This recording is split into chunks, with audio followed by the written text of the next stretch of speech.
নমস্কার, আশা করি সবাই খুব ভালো আছো। আজ আবার চলে এলাম পটলের একটি সুন্দর রেসিপি নিয়ে। রেসিপিটি বানাতে যা যা লাগবে চলো দেখে নিই।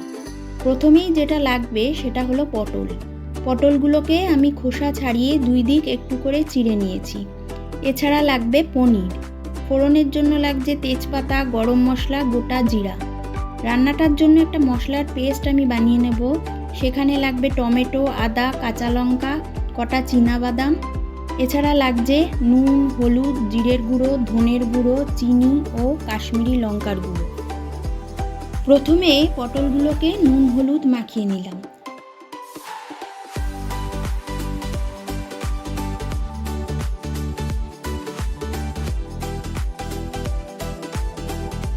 কড়াই বসিয়ে তাতে 3 চামচ সর্ষের তেল দিয়ে গরম করে নিলাম।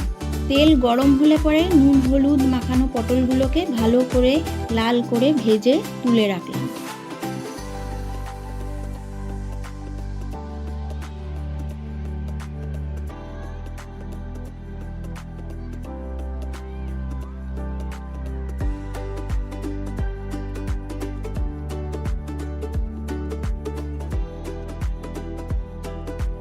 টমেটো, আদা, কাঁচা লঙ্কা, চীনাবাদামের পেস্টটা করে নিলাম। এবার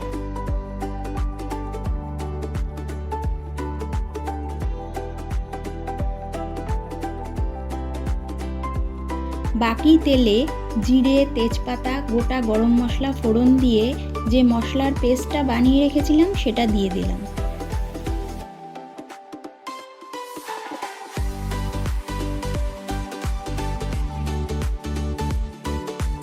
তারপর একে একে পরিমাণ মতো নুন, চিনি, জিরার গুঁড়ো, ধনের গুঁড়ো, লঙ্কার গুঁড়ো দিয়ে ভালো করে কষাতে থাকলাম।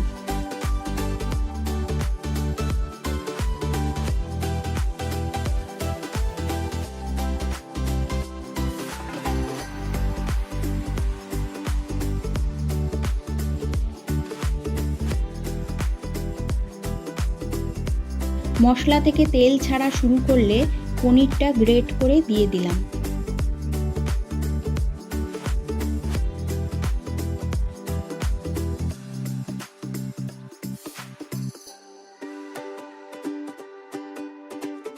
ভালো করে নাড়াচাড়া করে ভাজা পটলগুলোকে দিয়ে একটু নেড়ে উষ্ণ গরম জল দিয়ে দিলাম।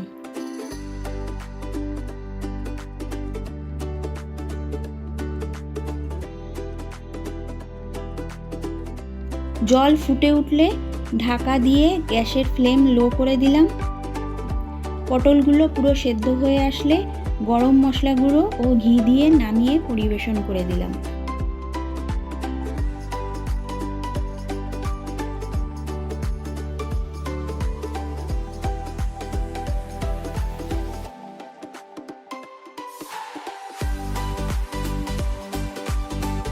পটলের এই রেসিপিটি গরম ভাত, লুচি, পরোটার সাথে তোমরা ট্রাই করে দেখতে পারো। আশা করি ভালো লাগবে। আজ তাহলে চলি, অন্য কোনো দিন অন্য কোনো রেসিপি নিয়ে তোমাদের সামনে আবার হাজির হব। ভালো থেকো সবাই।